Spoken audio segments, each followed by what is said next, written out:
Hello, my dearly dears, it's Miss B, and the long-awaited project is here. We're gonna talk about messy feelings. Now, Messy Feelings is a multi-step project where we're going to have at least 3 different layers to describe something that we have messy feelings about. But, Miss B, what in the world do you mean by messy feelings? For this project, messy feelings is when you feel multiple ways about a thing. Oftentimes, when people talk about messy feelings, they're talking about bad feelings or feelings that spill over even if you don't want them to. But, again, for this one, we're talking about 2 or more different feelings towards something.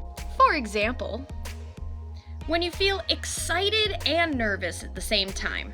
This is a super common one. Usually, nervousness and excitement kind of go together, honestly, even though they're completely separate emotions. Roller coasters, seeing your crush, going to a dance, or being on stage. These are all things that kind of get those butterflies going. It's not like you want to run away, but it is, but you still want to do the thing, but like, it's complicated. It's messy, which is, you know, the point. Another really common one is bittersweet. If I'm feeling bittersweet about something, I have fond memories of it, but also it's a hard situation. I've also had relationships with people who didn't treat me well, friends who were mean to me constantly or were kind of toxic, and I had to end that friendship. Honestly, I was going to miss them as people, but I also was really excited to be away from that and to be able to live my life in a healthier way. Bitter about losing them as a friend, sweet about not having a toxic person in my life. Bittersweet.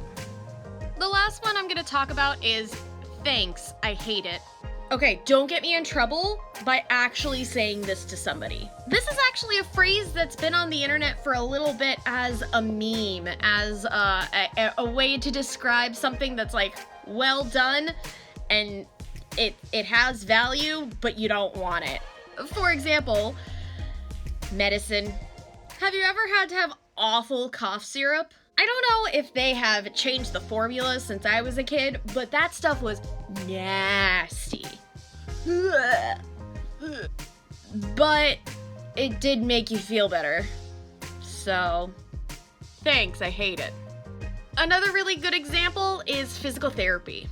Oftentimes when something's going on with our body that needs to be fixed, we have to do exercises in order to fix it.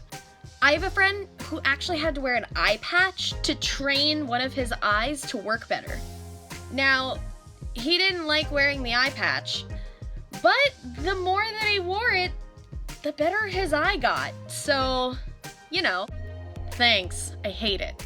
Now, again, these are not the only mixed feelings you can have. You absolutely can have more, or a combination of these.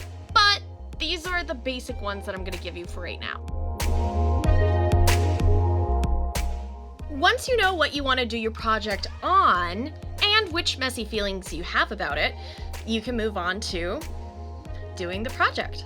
As I said before, the project itself is actually going to have at least 3 layers. One layer is going to be a pattern, much like the ones that we were doing in my other video. One is going to be either a blind, modified, or complex contour drawing. And the third is up to you. Lastly, you're going to choose 2 to 3 meaningful colors for this project. No more, no less.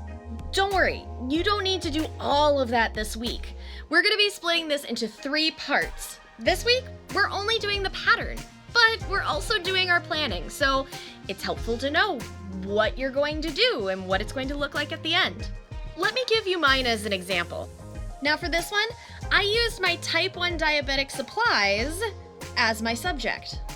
This is my insulin pump. It keeps me alive, but in order for it to do that, I need to take shots. A lot of them. Before I had my pump, I had to take shots multiple times a day. I don't know about you, but I kind of have some messy feelings about having to take shots almost every day. I some very thanks I hate it sort of feelings towards my diabetic supplies. Part 1 is making your pattern, and for me, I wrote I don't hate you over and over and over again. Step 2 is doing your blind, modified, or complex contour drawing. Now, you can use anything that you have that represents the thing that you are doing your project on. Because I'm doing my project on my diabetic supplies, I used my syringes. These are what I use to refill my pump with insulin. And so, I ended up doing a complex contour drawing, and we can go over what that means next week. But for now, all you need to be doing is thinking about what subject you want to use. Now, I'd rather you have something in person to do your drawing on, so I have these in person. But if you can't, and you absolutely need to find the picture online, make sure it's a photograph, not a drawing. Yes to drawing based off of this. No to drawing based off of this. After that, it's really just bringing it together. For me, I chose to have a solid line around my pattern, as well as paper mache the instructions for my pump supplies onto the background. Get creative. Do what you like. This is your time to be as creative and expressive about this topic as you want. So have a little fun. And to show you the finished product, I chose to put it together with T-pins, but, you know, glue will do it too. Alright, so let's narrow down to what we're just doing today. Today we're going to focus on planning our project and working on the pattern. In the description, as well as on Schoology, I actually have a Google Doc that can help you plan for this whole project. I have quite a few questions that can help you with your brainstorming and figuring out what you're planning to do. But for right now, we want to focus on just these two. The first question is to write down the place, object, or event that gives you messy feelings. For example, my next one is going to be about plants. I have such a love and frustration relationship with plants because as much as I want to have them at my house, they always die. Ugh. Seriously, can't they just stay alive? How hard is it? They're plants. They need, like, sunlight and water. What? How do they die so easily? So, I have my subject, and I have my emotions. Clearly. The second one is to brainstorm how you could portray those feelings in a pattern. Now, we did this in our last video, and you can go ahead and head on over there if you need a refresher. For me, a very appropriate background pattern would be skulls and frowning dead daisies. Why can't I keep them alive? Ugh! And that's the long and short of our week. Now, before you go, one thing about messy feelings is sometimes they're a little too messy. When I did my one on diabetes, I had a lot more feelings about this than I thought that I did, and it was really emotionally draining.